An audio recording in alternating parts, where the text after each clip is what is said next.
할렐루야 샬롬하고 서로 눈 보면서 정식으로 축복하는 인사합니다. 우리 저 뒤에 유은영 집사님부터 위로하고 축복합니다.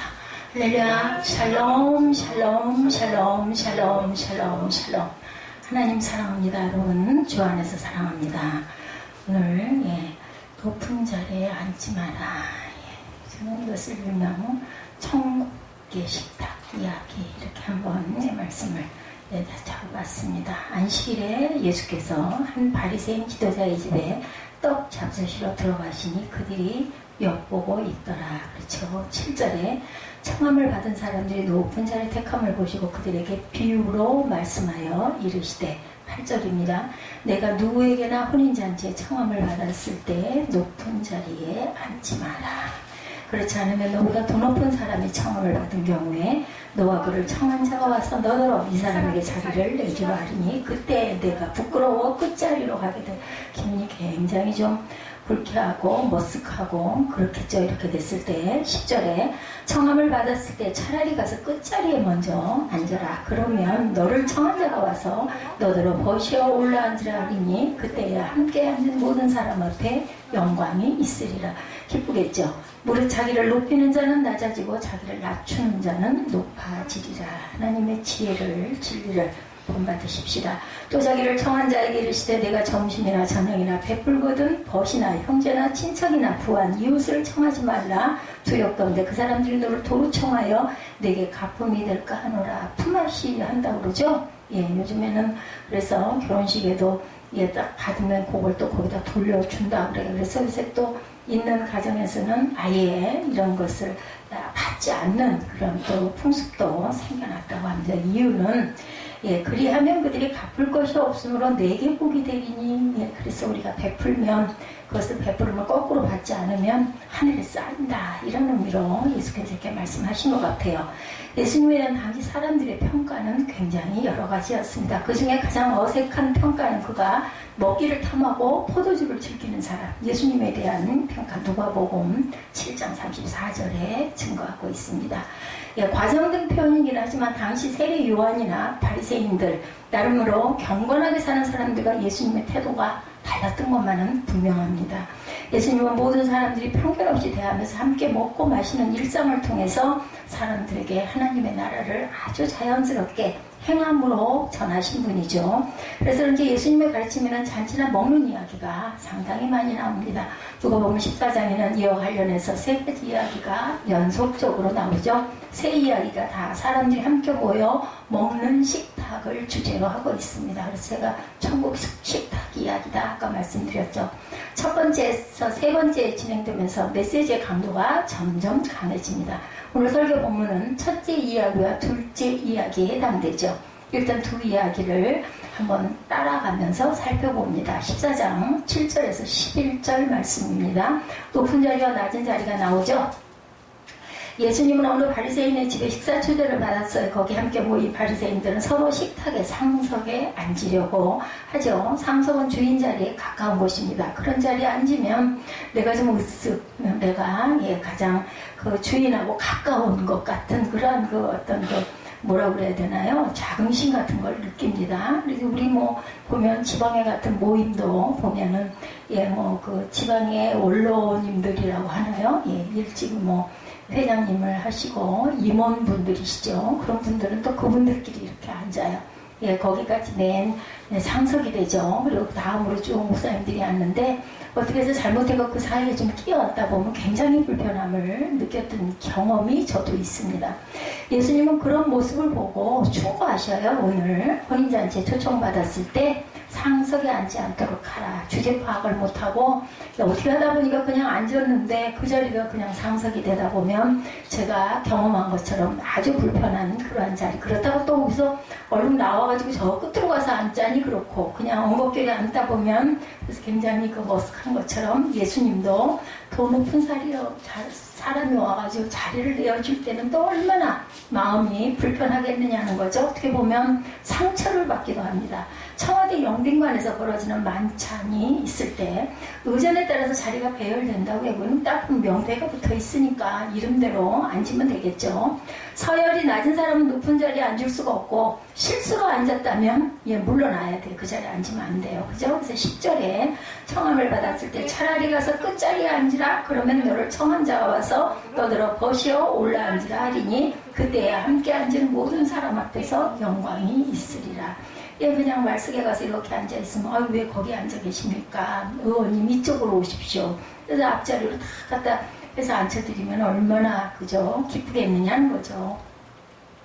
예수님은 초청을 받았을 때 차라리 낮은 자리에 가서 앉으면 주인이 상석으로 안내해 주실 것이다. 이렇게 말씀한다. 결론이 11절에서 맺어지죠. 무릇 자기를 높이는 자는 낮아지고 자기를 낮추는 자는 높아지리라. 예수님의 이 말씀을 일종의 지혜로운 처세 방식으로 받아들일 수도 있습니다. 사람들과의 관계에서 겸손해야 한다는 말이죠. 다 알아요. 그죠? 예수 믿지 않는 사람들도 겸손을 싫어하는 사람은 아무도 없습니다. 겸손의 반대가 뭐죠? 겸손의 반대가 뭐죠? 교만. 겸손의 반대 교만. 교만한 사람들 우리 보면 어때? 뭐라 그래요? 쉽게 얘기해서 재수없어 그러죠. 그래가지고 좀 외톨이가 되는 경우가 많습니다. 자, 유대교 문헌에도 이와 비슷한 이야기들이 많이 있고 아마 동양의 스승들도 이와 비슷한 가르침들을 제자들에게 많이 했을 것 같아요. 우리나라도 동방예의지국이잖아요. 그래서 이런 교훈을 얻은 것도 잘못은 아니죠. 세상은 상석으로 올라가라고 우리를 충동질합니다. 상석에 앉고 싶죠. 나도 좀 높은 자리에 좀 앉고 싶어요. 그러기 위해서는 우리가 그죠 사람들이 인정할 만한 그런 것들을 많이 쌓아야 하는데 대개 상석에 앉고 싶어하는 사람들은 부족한 사람들, 그리고 그 상석을 사용하는 사람들은 넘치는 사람들이라고 생각하면 됩니다. 그래서 만약에 내가 상석에 앉고 싶다면 나는 정말 부족하구나. 저는 그렇게 생각을 합니다. 상석에 앉지 못하면 어딘가 뭔가 실패한 것 같고 소외감이 들고 내가 굉장히 초라하게 느껴지고 그죠? 이런 의식이 드는 것. 그게 정말 우리가 그 상처를 받는 것도 그런 부분인 것 같아요. 좀 소외되고 하다 보면은 전혀 아무 상관없는 그런 조그만한 일도 끝까지 남아있고 그게 상처가 돼서 마음에 쌓이고 그러다 보면 마음의 병이 되어지는 거죠. 상석에 앉지 못하면 어딘가 인생에서 실패한 것처럼 그래서 온갖 수단 방법을 가리지 않고 상석을 차지해서 앉으려고 투쟁을 하게 됩니다. 이게 우리 세상 살이인 것 같아요. 자기를 높이는 일에 운명을 겁니다. 거기서 내려오지 않으려고 아주 그 자리를 지키려고 갖은 일을 다 하죠. 그리고 발버둥을 칩니다. 이런 세상에서 자기를 낮추라는 말씀은 굉장히 상이하게 들리기도 하고 어떻게 보면 초월한 것 같은 귀하게 느껴지는 두 가지일 것 같아요. 근데 예수님의 가르침을 이런 수준으로 읽는 건 번지수가 잘못된 것입니다. 예수님의 고작 우리로 하여금 세련된 교양을 쌓고 수신제가 하라고 말씀하신 것만은 아니다. 그런 게 필요한 사람은 공자를 따르는 게 훨씬 낫겠죠. 예의, 그죠? 오늘 본문의 식탁 이야기에서 어떤 사람이 낮은 자리에 앉았다고 가정합니다. 그는 예수님의 말씀에 딱 들어맞는 사람이었어요. 그것만으로 그 사람을 다 이해할 수는 없죠. 이 사람은 낮은 자리에 앉아서 다음과 같은 생각을 할 것입니다. 내가 지금 이런 자리에 앉을 사람이 아닌데 주인이 빨리 내게 와서 자리를 윗자리로 나를 안내해줘야 될 거 아니냐 이렇게 하고 은근히 기대를 하고 앉아있다라는 거죠.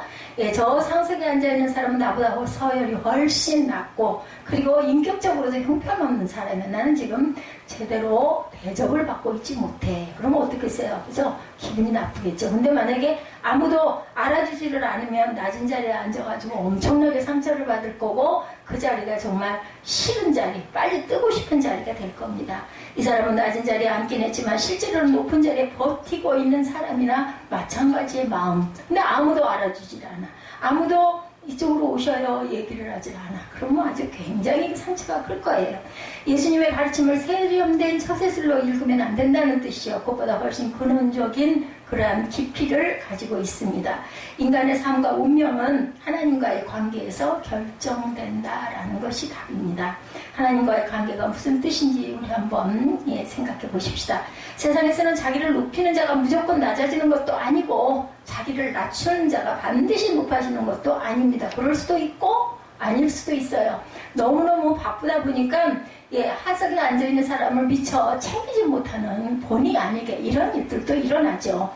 이 세상에서는 오히려 이 말씀과 달리 자기를 높이는 자가 높아지고 자기를 낮추는 자는 그냥 윗자리에 앉을 사람이 조금 좀 아랫자리에 앉아서 그냥 그런가 보다 하고 넘어갈 일들이 많다라는 거죠. 이것을 기계적인 원리로 보면 이해 안 된다.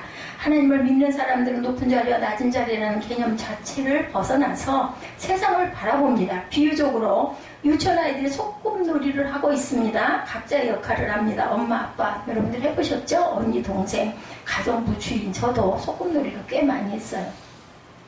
저는 소꿉놀이를 하면요, 옛날에는 대개는 흙 갖고 풀 가지고 그리고 땅에서 소꿉놀이를 해요. 근데 저는 그때도 돗자리를 갖다 깔아놓고 진짜로 도마도 갖다 놓고 칼도 갖다 놓고 그랬던 기억이 나요. 소꿉장 장난감보다는 실제 있는 것들을 갖다 놓고 아주 수건도 갖다 쌓아놓고 저는 굉장히 그런 것들을 많이 챙겼던 기억이 납니다. 그리고 엄마, 아빠 여기 무슨 주인 아인 이런 건 없었던 것 같아요. 엄마, 아빠, 애기 딱 이렇게 셋만 있었던 것 같아요.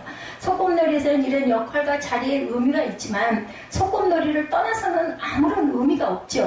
어른이 되었는데 소꿉놀이의 논리에 머물러 있는 사람은 하나님과의 관계로 들어가지를 못합니다. 우리가 일상에서 하나님과의 관계 안으로 들어가지 못하는 이유는 세상이 말하는 높은 자리, 낮은 자리라는 구조가 우리 영혼을 완벽하게 지배하고 있기 때문인데 세상의 논리가 반드시 나쁜 것만 가리키는 건 또한 아니죠. 자기를 높인다는 것은 자기 삶을 자기가 완성시킨다. 자긍심. 그죠? 그래서 자존감이 없는 사람은 성공하지 못한다. 이런 이야기도 있습니다. 그거는 교만하고는 조금 달라요. 그죠? 내 자존을 사랑할 줄 알아야 되죠. 그래서 내 스스로 엄청 그런 사람들은 노력을 많이 합니다. 그래서 자기 자존을 높이는 것. 이건 나쁜 거 아니죠. 이를 위해서 공부도 많이 하고 열심히 돈도 벌어서 먹을 거 덜 먹고 쓸 것도 쓸 거 모으는 사람들의 인정도 받게 되고 권력도 얻게 되고 종교적으로 또한 인정을 받는 그런 사람들이 많이 있어요. 이런 사람들 보고는 참 잘 사셨습니다 라고 얘기를 하죠. 그게 이제 인생 중장년을 넘어서면서 그렇게 드러납니다. 기독교 성도이면서도 하나님과의 관계보다는 세상의 논리를 따를 때도 많이 있습니다. 신앙을 이용해서 높은 자리를 취하려고도 합니다. 때로는 어쩌다 높은 자리를 얻게 되면 흡족해하고 그걸 얻지 못하면 자신의 믿음이 부족하다고 자책을 합니다. 저희 교회 같은 교회야 누구든지 오셔서 섬겨만 주면 아이고 감사합니다. 이지만 중대형 교회 같은 데는 권사가 되시려면 안수집사가 되시려면 장로님이 되시려면 시험도 거쳐야 되고 또 그런 것도 있다고 그러죠. 안수집사님은 얼마, 장로님은 얼마. 그래서 이제 그걸로 나쁜 일을 하는 게 아니라 좋은 의미의 어떤 기념품을 만든다든지 아니면 교회에 어떤 필요한 부분들을 하나씩 이렇게 세운다든지 이런 일들을 많이 하시더라고요. 그래서 시쳇말로 시험이 들기도 하죠. 돈이 없으면 직분도 못 받는다 이런 말이 날 정도로 굉장한 경쟁이 있어요. 그래서 그곳에서 밀려나기도 합니다. 가진 게 많지가 못하다 보면 성공주의에 예속해서 살아가지. 어떻게 보면 성공한 사람은 그런 직급 올라가는 것도 거리낌이 없이 쑥쑥 올라가고 그렇지 못하고 가난한 사람은 아주 신실한 믿음을 가졌음에도 불구하고 너무 많으니까 당연하니까 은혜 받은 사람은 당연하니까 오늘 일부 예배 때 우리 에스전사하고 저하고 그런 얘기를 했어요. 정말 돈으로도 살 수 없는 것이 은혜다. 은혜 받는 게 얼마나 귀한지 새삼스럽게 알았다. 왜냐면 억지로 내가 은혜 받고 글쎄요. 그걸 그렇게 받고 싶어 하는 사모함이 있으면 주시기도 해요. 근데 내가 받고 싶어 하는 마음이 내가 하고 싶다고 되는 거는 아닌 것 같더라고요. 그리고 내가 하고 싶지 않았는데도 한번 은혜 받고 나면 그다음부터는 예배 드리는 게 얼마나 편해요. 예배 드릴 때 무슨 말씀을 하든지 그냥 나한테 와서 닿고 또 해석도 되고 너무 좀 어려운 건 좀 요즘에 또 정말 쉽죠. 정말 편합니다. 저 같은 사람도 아마 예전 같았으면 이 자리에 쓰지도 못했을 것 같아요. 왜냐면 잘 잊어버리잖아요. 그래서 성경 말씀 찾는 게 굉장히 어렵습니다. 물론 설교문을 몇 주일 전에 이렇게 만들어 놓고 정리를 해서 여러분들에게 전하고 여러 가지에 또 제가 도움받을 수 있는 그런 부분들도 도움을 받고 예화 같은 거 이런 것도 무슨 어떤 여기 이런 부분이 좀 필요하겠다 주석도 찾고 이렇게 해서 만들기는 하지만 아니 뭐 예전에는 어땠어요? 뭐 성경을 안 보셔도 막 목사님들 막 어디 몇 장 몇 절에 막 줄줄줄줄 하시는 분들 보면 너무나 지금도 그래요. 아직 너무 경외스럽죠. 저는 그거 못합니다. 잊어버리기 때문에 꼭 미리 찾아가지고 확인을 해야지. 그리고 또 제가 외웠다고 생각하는 것도 자신이 없으니까 또 보죠. 한번. 왜냐하면 온전하게 전해야 되니까. 그래서 저는 아예 보고 읽어요. 그런 건 내가 잘못한 거 아니니까. 뭐 남들이 아유 저 목사가 왜 저래 그러든지 말든지 나는 뭐가 되든 상관이 없어. 내가 전해야 될 사람들에게 온전하게 바르게 전하는 게 목적이기 때문에 성경 말씀은 꼭 장절을 보고 아니면 여기다가 딱 그 메시지를 넣어놓고 보고 읽어요. 제가 외우는 것도 지려다보고 아까 우리 예지 부분 마가복음 16장 말씀 그것도 기도하는데 왔어요. 마음에. 근데 그거 제가 뭐 그 구절구절 다 기억이 정확하게 안 나요. 찾아가지고 읽어보고 그리고 뭐 발췌해가지고 여러분들에게 보내드렸어요. 왜냐하면 하나님이 감동으로 주신 말씀이니까 그건 증거하고 전해야 되고 또 그것이 예지에게 필요한 말씀이다 보니까 전했습니다. 그리고 다른 중원부원 원하시지 않거든요. 하나님은 우리가 기도해야 될 부분을 정확하게 찝어주시니까 이거 성경적인가? 그거는 제가 한번 뭐 살핍니다. 내 마음에서 내 감정으로 온 것인가 아니면 하나님께 주신 마음인가 이거 정확하지 않다 싶으면 안 되니까 보고 아 이거 옳은 말씀이네 라는 감동이 오면 저는 분명히 전합니다. 이렇게 이런 방식으로 자신을 아무리 끌어올리려고 해도 삶이 온전하게 완성되지는 않는다. 우리 목회하는 부분도 마찬가지죠. 제가 지금 제 부족에 대해서 여러분들에게 말씀을 드렸어요. 저는 뭐 그게 부끄럽지가 않아요. 제가 대단해서 이 자리에 서 있는 게 아니거든요.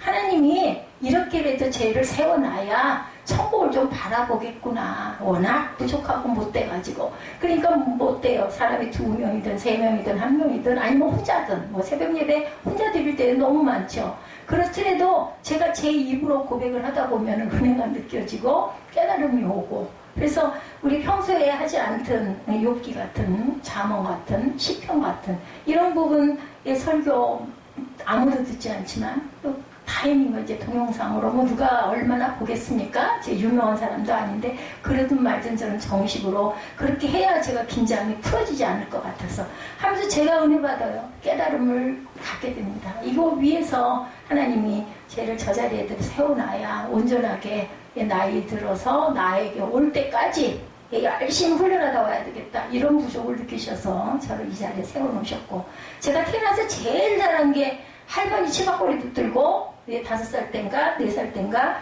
교회에 갔던 거 그러면서 그 교회가 너무너무 좋았던 기억 그게 제가 이렇게 성공한 인생을 산 남는 게 아무것도 없어요. 뭐 제가 몸도 이렇게 불편하고 온전치가 못하고 키도 어마어마하게 줄었죠. 12cm 줄었더라고요. 그럼에도 불구하고 감사한 거는 제가 하나님을 알고 은혜 받은 거. 중간에 저도 왔다 갔다 많이 했죠. 갈팡질팡도 많이 했고, 그죠? 그랬어도 마음 뿌리에는 교회가 좋고, 하나님이 좋고, 목사님들이 막 이렇게 높이 보이고, 전도사님 해도 막 그냥 가슴이 이렇게 수그려지고, 저는 이랬어요. 어렸을 때부터. 누가 가르쳐 준 것도 아닌데. 그거 하나가 하나님이 딱 보신 부분인 것 같아요. 왜? 긍휼히 여겨주시는 어떤 하나님? 인자의 하나님, 인애의 하나님이시기 때문에 내가 스스로 노력하지 않고 어떻게 인생을 성공적으로 살 수 있을까? 이거는 세상적인 거. 내가 하나님께 어떻게 인정받고 은혜 받을 수 있을까? 그거는 하나님적인 부분. 세상적인 것을 아무리 노력해도 하나님이 주시는 은혜는 그것으로 살 수도 없고 느낄 수도 없고 깨달을 수 없다. 그래서 제가 일부 예배 때 우리 에스더 전도사님하고 둘이 야 정말 하나님의 은혜가 얼마나 감사하냐. 이렇게 알게 하시고 깨닫게 하시고 느끼게 하시고 그래 감사의 눈물이 줄줄 쏟아지게 하시고 그리고 모습을 보지 않아도 내가 느낄 수 있도록 해주시는 영적으로 성령과 함께 연결되어 있는 이거 정말 이건 돈으로도 무얼로도 비교할 수도 바꿀 수도 없는 은혜다. 제가 이런 이야기를 했습니다. 뭔가를 성취하니까 흡족하죠. 세상에서는. 근데 그게 영원한 건 아니에요. 아까 제가 얘기를 했지만 우리 앞으로 이만큼 살았는데 뭐 저는 말할 것도 없고 지금 30대 청년들이라 하더라도 아니면 예를 들어 사무엘과 같은 청소년들이라 할지라도 앞으로 얼마를 살겠어요? 줄기세포가 발달해서 어쩌고저쩌고 얘기하지만 100년을 살겠습니까? 앞으로 200년을 살겠습니까? 뭐 그런 얘기는 있더라고요. 줄기세포를 맞으면 300살까지도 앞으로는 살 수도 있을 것이다. 그러면 돈이 많은 사람은 좀 더 오래 살겠죠. 근데 여러분들은 그렇게 오래 사는 게 꼭 좋으세요? 좋을까요? 글쎄요. 건강하게 세상에 이바지하면서 그저 사람은 꼭 필요한 사람이다. 제가 예전에 그거 알았어요. 전부터 입술로는 늘 고백했는데요.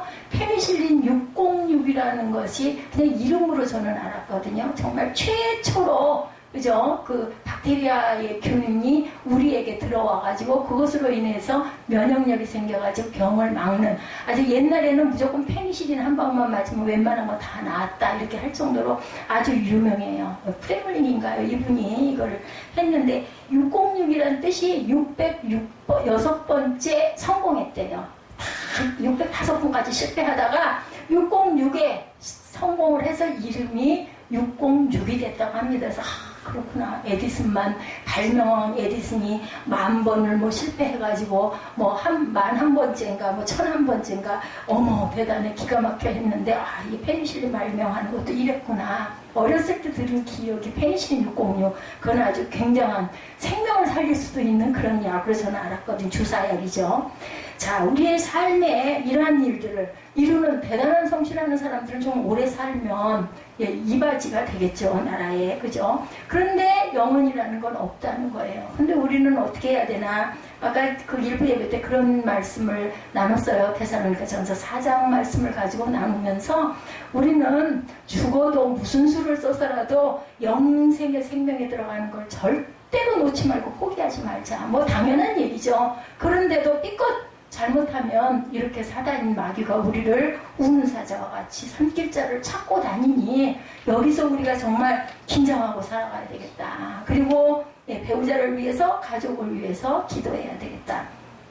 데살로니가 전서 4장 15절에 보면요. 우리가 주의 말씀으로 너에게 이것을 말하느니 주께서 언제까지 강림하실 때까지 우리가 살아남아있는 자도 자는 자보다 결코 앞서지 못한다. 강림하실 때까지.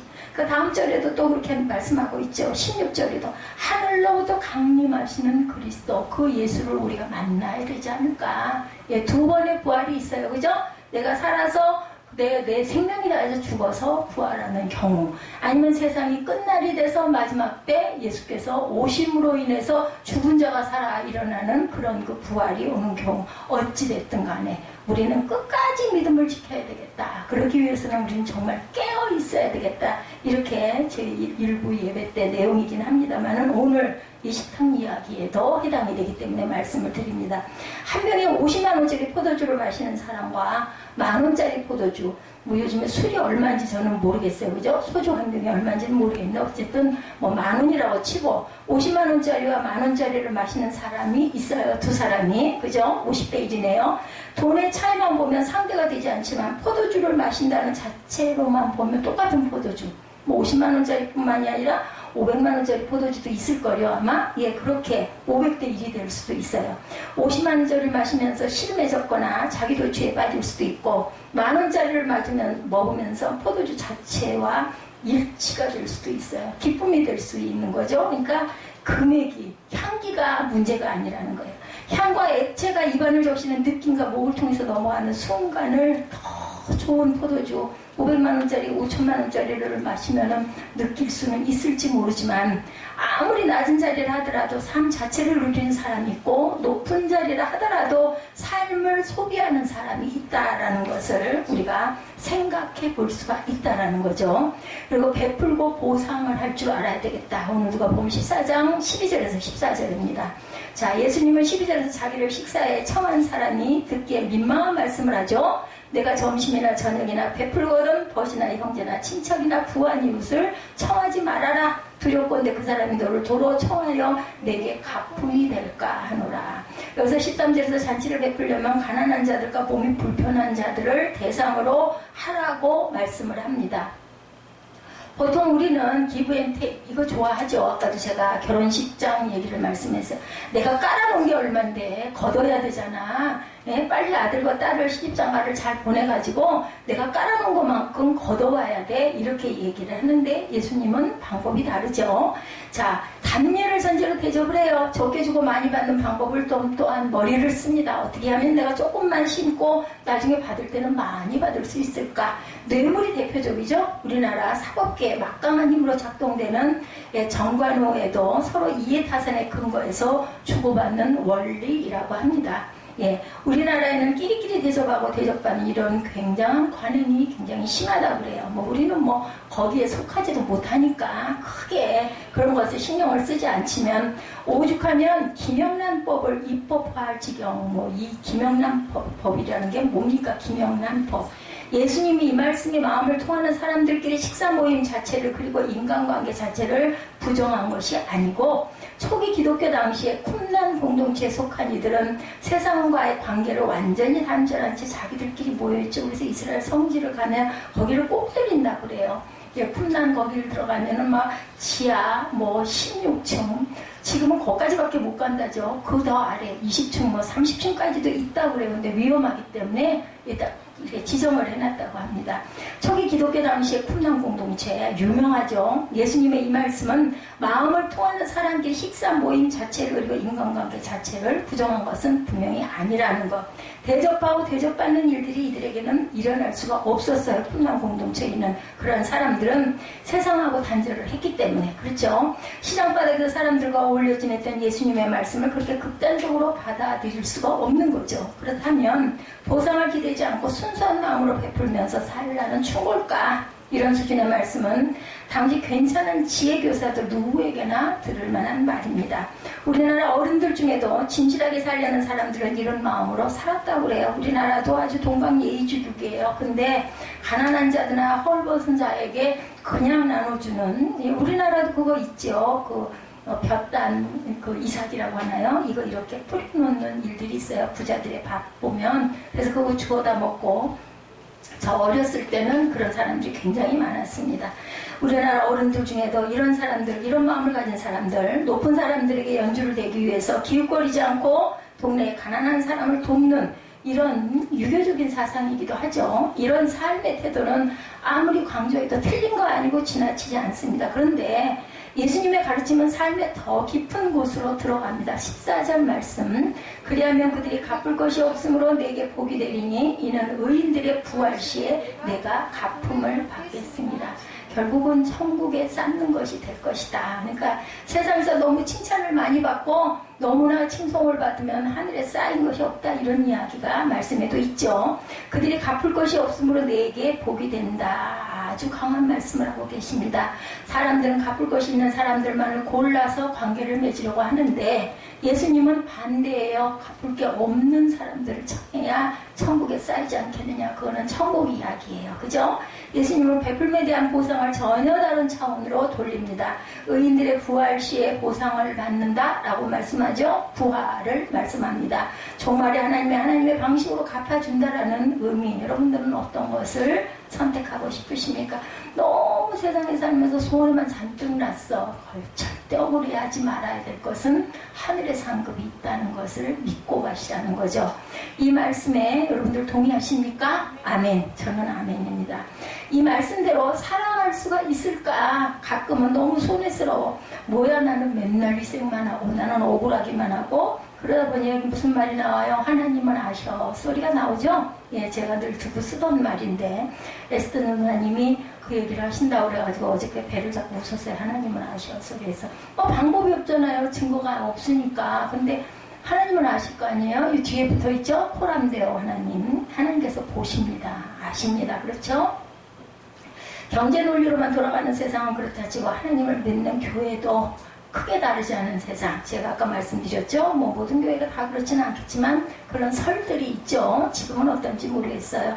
권사님, 안수 집사님, 장로님 직급대에 따라서 얼마씩 그걸로 이제 뭔가 교회에 굉장히 유용한 뭔가를 좋은 의미이기는 해요. 근데 거기에서 나오되는 사람들은 정말 마음이 아프겠죠.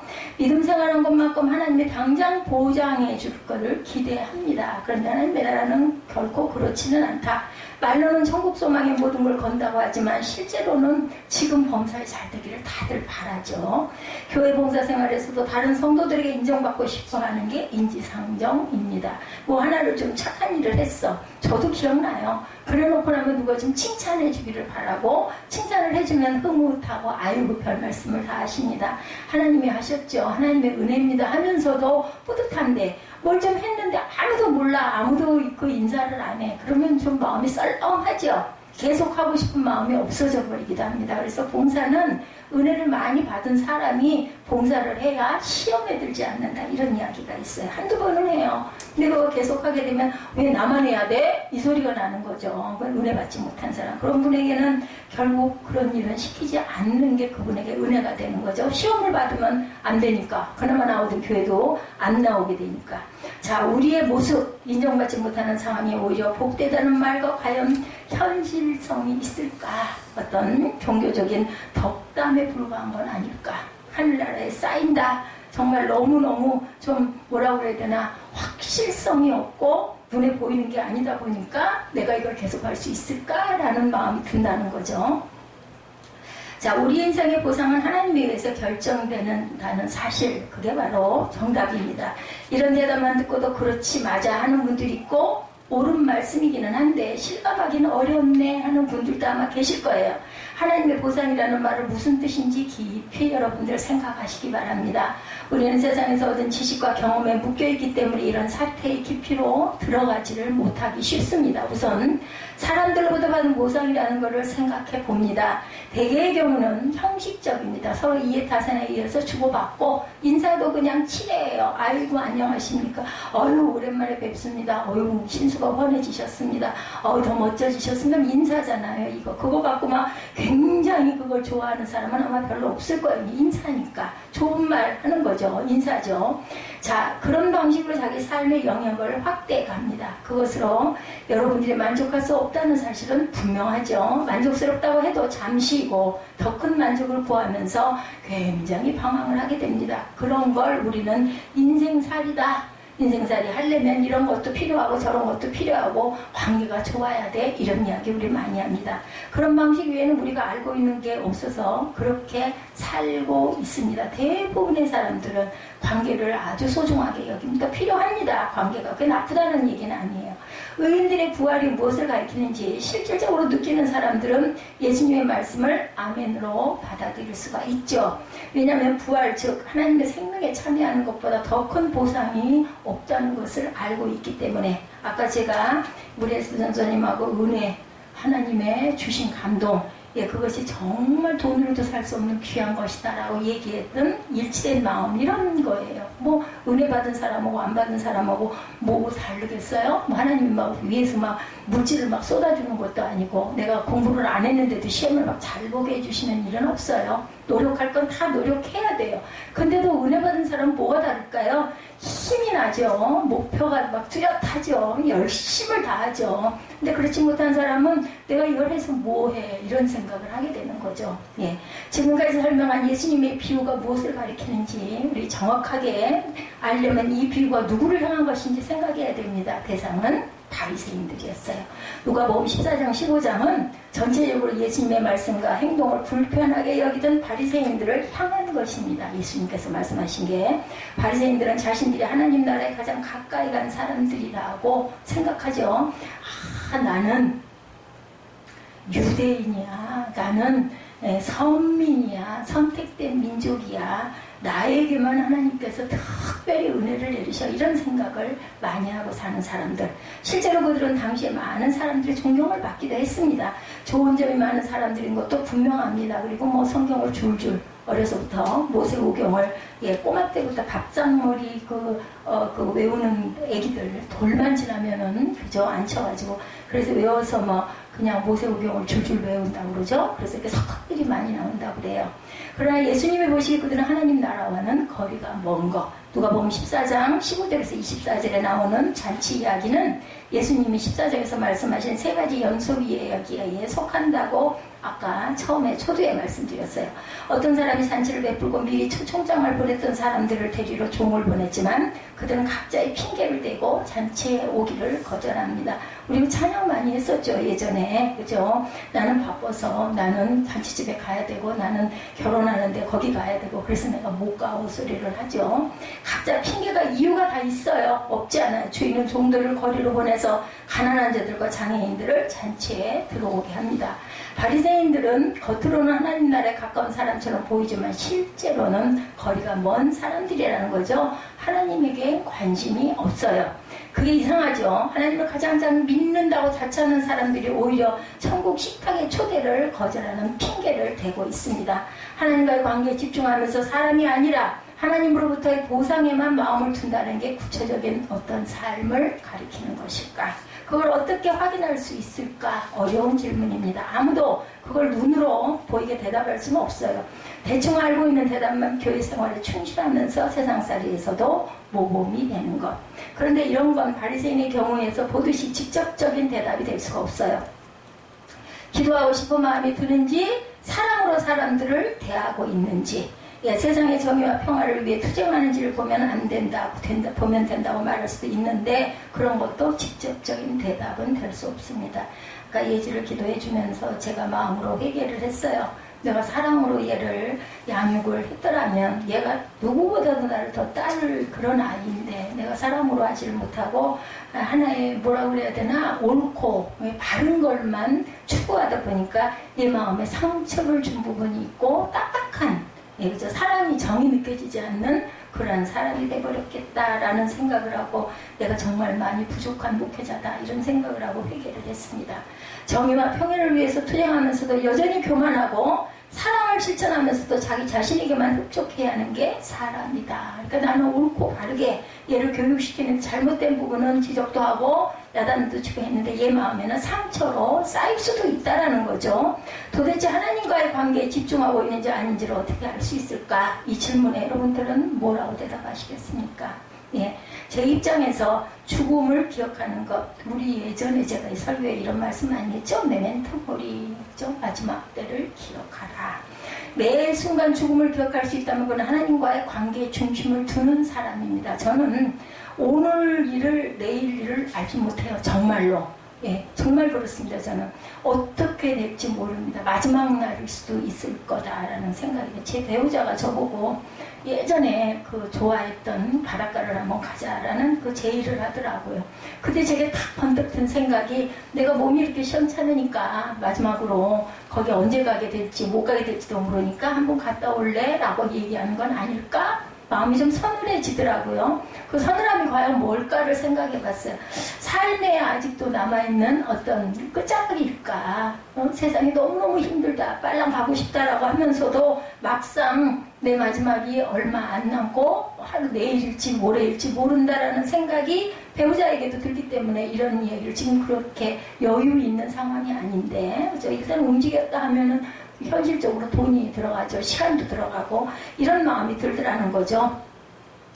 우리가 실존에 집착하면 오히려 허무에 떨어질 수도 있다라는 거. 근데 저는 제 고백은, 나는 세상에 있는 것보다 하늘나라 가는 게 더 좋은데 과연 하나님이 그래 한나야 잘 왔다 하고 받으실지, 응? 아니면 백보자 누구 말 맞다가 백보자 심판에서 심판을 받을지. 심판은 누구나 다 받죠. 결과가 어떻게 될지 알 수가 없는 부분이죠. 하나님만 아시겠죠. 나는 아무래도 하나님이 주신 사명을 열심히 행하고 왔습니다. 뭐 성공한 누구 말 맞다는 목회는 아닐지 모르지만 제 능력이 그것밖에 안 되고, 하나님 아시니까 저 세워놓으시지 않았습니까? 저는 이렇게 하다 왔습니다. 할지언정, 그죠? 예, 하나님께서 나를 받아줄지 안 받아줄지 그건 하나님 마음이시죠. 하나님 보시기가 어떨지. 네, 그래서 열심히 닦고 오라고 아직도 시간이 남아있는 것 같아요. 전에 어떤 설교할 때 그런 정말 너무 세상에서 너무 필요하고 너무 귀한 사람들 너무 일찍 데려가시는 이유가, 그 사람은 아무 이유가 없어. 지금 당장 천국 와도 너 죽어도 그냥 하나님 나라에 올 수 있으니까 넌 내가 데려간다 하고 데려가는 걸 거고, 악한 자들은 너무너무 오래오래 그냥 잘만 살더라. 잘 먹고 잘 사더라. 결국은 땅에서 끝나는 생명이기 때문에 그것은 부활이 없기 때문에 영생이 없기 때문에 오래오래 악한 자들이 그렇게 더 잘 사는데 우리는 세상에서 있으면서 뭐야 하나님 진짜 계셔. 저런 자들 안 잡아가고 누굴 잡아가. 왜 착한 사람이 먼저 가. 그런데 하나님의 생각은 다르시다. 저는 이런 깨달음이 있더라고요. 뭐 맞든지 안 맞든지 저는 그런 마음이 와요. 그래서 너무 안타깝게 세상에 더 좀 있었으면 좋겠는 착한 선한 사람들은 어느 날 순간 너무 젊어서 돌아가는 사람들은 분명히 그 사람은 하나님이 데려가실 수 있고 기회가 더 필요 없으니까 얼른 데려가시고, 그렇지 않은 사람들은 악한 자들은 오래오래 기회를 주시느라 언젠가 누구를 만나서 어떤 경로로 회개를 하고 천국을 바라볼 수 있게 하려고 놔두신 거네, 이런 마음이 들더라고요. 아무도 피할 수 없는 것 바로 메멘토 모리, 우리가 죽음을 생각해야 됩니다. 죽음을 기억한다는 것은 마지막을 이미 끌어당겨서 산다는 뜻입니다. 그럴 때만 우리는 일생 일상에서 하나님과의 관계에 집중할 수 있다. 그러니까 제가 이제 이 지점쯤 오니까 내일 일을 내가 정말 알 수 없습니다. 전에는 뭐 계획했어요. 뭐 언제는 뭐를 하고, 우리의 일상이 계획하잖아요. 일주일 단위로, 한 달 단위로, 아니면 1년 단위로 대강 내가 원하는 부분을 열심히 짜서 가는 거 필요해요. 그래서 저는 철저하게 그렇게 되고 당연히 그렇게 되리라고 생각을 했는데, 몸이 이렇게 되고 나니까 이제는 내가 호흡하는 것도 내 맘대로가 아니고, 내가 잠에서 깨는 것도 내가 원한다고 깨는 게 아니고, 내가 일어나야 오늘 하나님이 또 하루를 또 선물로 나한테 주셨구나, 감사합니다 하게 되고, 예전에는 당연한 걸로 알았던 것들이 지금은 감사가 되더라는 거죠. 누가 높은 자리에 앉느냐에 대해서 관심이 줄어드는 상태, 보상받는 것에 대한 관심도가 줄어듭니다. 왜? 하나님 아시니까. 죽음 앞에서 연봉 1억 원과 2천만 원 사이에 무슨 차이가 있겠느냐는 거죠. 하늘나라에서 뭐 연봉 1억은 그만두고 2천만 원은 그만두고 200만 원도 안 되는 사람도 있겠죠. 세례를 받은 우리 기독교인들, 예수 그리스도와 함께 죽었고 그와 더불어 살아난 사람들, 천국을 바라보는 사람들, 나는 거듭났네. 아까 우리 에스더 선생님 그런 얘기했죠. 성령께서 내 이마에다 탁 인을 쳐주시니까 사단도 나를 어쩌지 못한다라는 마음이 들었다고 제게 간증을 하더라고요. 들었는지 못 들었는지 모르지만 저는 들었습니다. 그리고 정말 뿌듯하고 흐뭇했어요. 그런 확신이 있다면 얼마나 기쁘고 감사할까. 세례는 한 번 받는 것으로 끝이 아니라 예배와 성찬, 예식에서 반복된다는 것 또한 여러분들 기억하시기 바랍니다. 예배와 성찬은 천국 식탁의 모범입니다. 즉 죽음과 생명에 대한 기억이자 약속이죠. 초대교회 때는 말씀이 중심이 아니고 성찬이 중심이었어요. 그래서 말씀에 보면 떡을 떼러 모인다라고 얘기하죠. 떡을 뗀다라는 얘기는 바로 성찬을 의미합니다. 성찬하면서 한 마음으로 하나님을 기억하고 예수님을 기억하고 기도하는 거죠. 그러면서 이제 신약으로 계속 흘러오면서 말씀이 중심이 됐습니다. 성찬은 이 교회마다 조금씩 다르죠. 뭐 절기마다, 아니면은 1년에 몇 번, 아니면 한 달에 한 번, 아니면 2달에 한 번, 이런 식으로 이렇게 성찬을 먹죠. 하나의 의식으로 예수님의 피와 몸을 우리가 먹고 고백하고 죄를 씻고 또 새롭게 갑니다. 이런 다짐이죠. 죽음과 생명에 대한 기억이자 약속, 이 사실을 실제로 알고 믿을 때 여러분 높은 자리와 낮은 자리에 대한 세속적 판단으로부터 자신의 행위에 얼마나 큰 보상을 받을 수 있는가 하는 관점으로부터 해방이 되고 천국 식탁에 참여하는 기쁨을 일상에서 실제로 경험하고 살아가시는 저와 여러분이 되실 것을 여러분들에게 말씀드립니다. 이 말씀이 어려웠는지 모르겠어요. 천국 식탁과 세상 식탁의 차이를 한번 생각해 보시고 묵상해 보시고, 누가복음 14장 말씀을 통해서 예수님이 말씀하시는 귀한 뜻, 천국 식탁에서는 높은 자리, 낮은 자리가 하나님께서 인정하셔야만 되고, 세상에서는 내가 내 맘대로 아니면은 세상에 뭔가를 공로를 하면 앉을 수도 있는데 그것은 끌어내려질 수도 있는 자리, 우리 천국 식탁을 항상 준비하시고 기도하시는 저와 여러분이 되시기를 주님의 이름으로 축복합니다.